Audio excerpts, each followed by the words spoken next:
ఏమండోయ్, పండగ వెళ్ళిపోయి ఎవరి పనులలో బిజీ అయిపోయి మీకు మా కోనసీమ గోదావరి జిల్లాలోని సంక్రాంతి సంబరాలు ఏ విధంగా జరిగాయంటండి.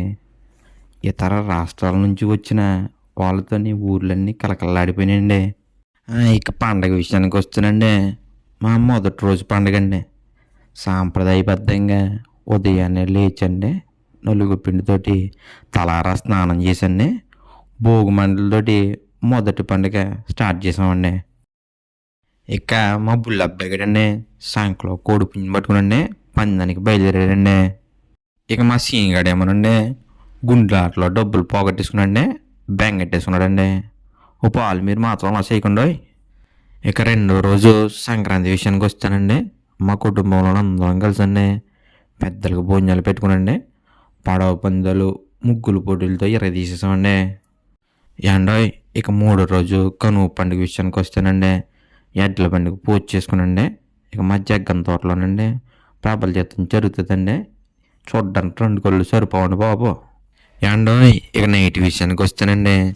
పాసెళ్ళు పూడి, ఈతరాడ, గోగుల మఠం, కర్రవాక, తూర్పాలెం, కేసినపల్లి, ఆదూరు, మగటపల్లి ఇవన్నీ ఊర్లోనండి రింబోలా డ్యాన్సులతోనండి తీసేసారండి.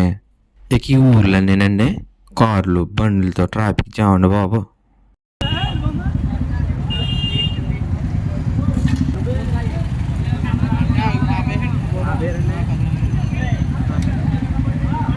ఏదేమైనా కానండి ఈ గోదావరి జిల్లాలో పుట్టి పెరగడం అంటే గొప్ప అదృష్టం అండి బాబు. ఈ సంవత్సరం మీరు సంక్రాంతి సంబరాలు ఎలా ఎంజాయ్ చేశారో మీ ఫ్రెండ్స్ అందరికీ చెప్పండి. వచ్చే సంవత్సరం వానలు కూడా మన సంక్రాంతి సంబరాలకి తీసుకొచ్చండి. 2025 సంక్రాంతి సంబరాలన్నీ ముగించుకునండి. మాకు జరిగిన తీపి జ్ఞాపకాలని నెమరు వేసుకుంటానండి. వచ్చే సంవత్సరం కలుద్దామండి. ఏండోయ్, మీ రాక కోసం గోదావరి జిల్లాలోని ముఖ్యంగా మన కోనసీమ అండి ఎదురు చూస్తూ ఉంటుందండి.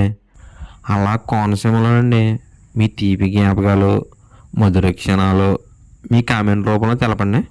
ఏండోయ్, మరిన్ని కోనసీమ వీడియోలు చూడాలంటేనండి మన ఛానల్ని సబ్స్క్రైబ్ చేసుకోండి.